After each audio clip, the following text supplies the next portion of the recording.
So at the moment, I'm building the Secretariat of the Global Student Forum.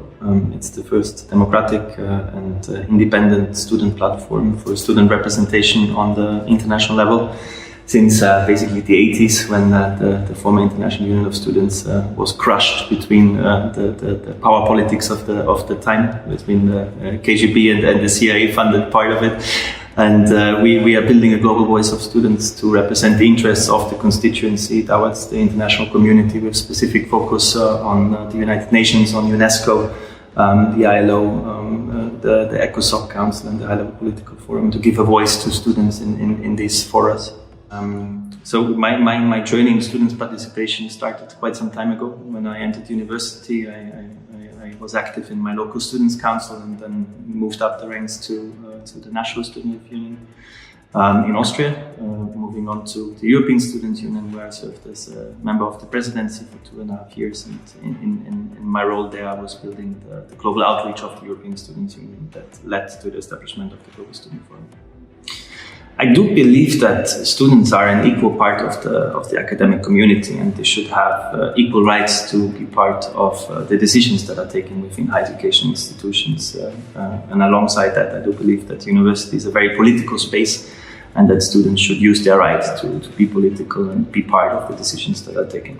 For me personally, when it comes to students' participation, particularly interesting is the comparison between how students' participation is facilitated not only within Europe, but if you have a look at the global scale, it differs a lot from country to country, but also from continent to continent. And my particular interest is trying to facilitate best practice exchanges that would result in increased students' participation in different parts of the world.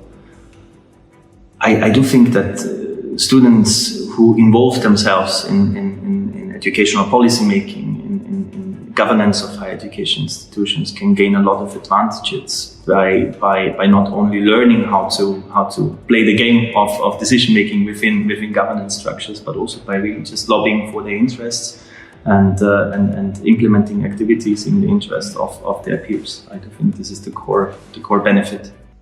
I do think that the obstacles and hurdles that students face when it comes to participation are very, very different from local context to local context. In general, I do think that it's really important to give students training to actively and meaningfully participate in university governance. This is one issue. The second challenge that students are facing, and student unions more generally are facing, is the question of financing. How can we sustain independent self-organizing structures? Students particularly are not a social class with a lot of money in their pockets. So how can we ensure that student unions can financially sustain themselves and do the work that they need to do? Quite generally, that any individual that involves themselves in student politics learns principles of democratic decision making, learns principles of working in a team. The student movements also convey a certain set of values, usually that accompany you for the rest of your life. And I think in terms of professional development, it's also a very good space to learn how to organize large-scale activities, to learn how to organize budgets, to learn how to speak to people that might be superior in any kind of hierarchical structures to you. So I think it's really a way of getting ready for doing whatever that person would like to do after. So I do think it's not only a personal, but a very big professional benefit that comes from being active in the students' movement. Representation, co-decision making, and political engagement.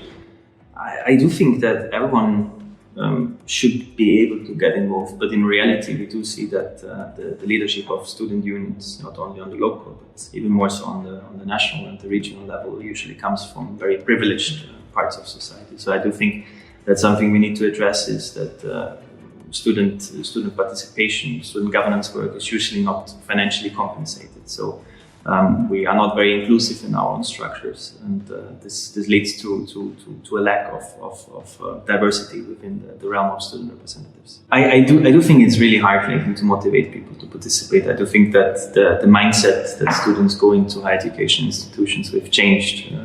You don't really take the time to take a look around anymore in the way that we perceive education at the moment. Students are rushing through their studies in order to get their license to be able to be employed. And I do think that the willingness to take part in student participation activities in student unions suffers from that. So it's very difficult, I think, to motivate people. But if I had to motivate people, I would say it's a way for yourself to co-decide on the decisions that shape your life, that shape your educational realities, and it's always worth to involve yourself in such issues. I personally am very happy that we managed to establish a global democratic structure for student representation. This hasn't been the case for 40 years, and I think it's very much needed to combat tokenism, to combat cherry picking in international decision-making spaces. So I'm very proud of that.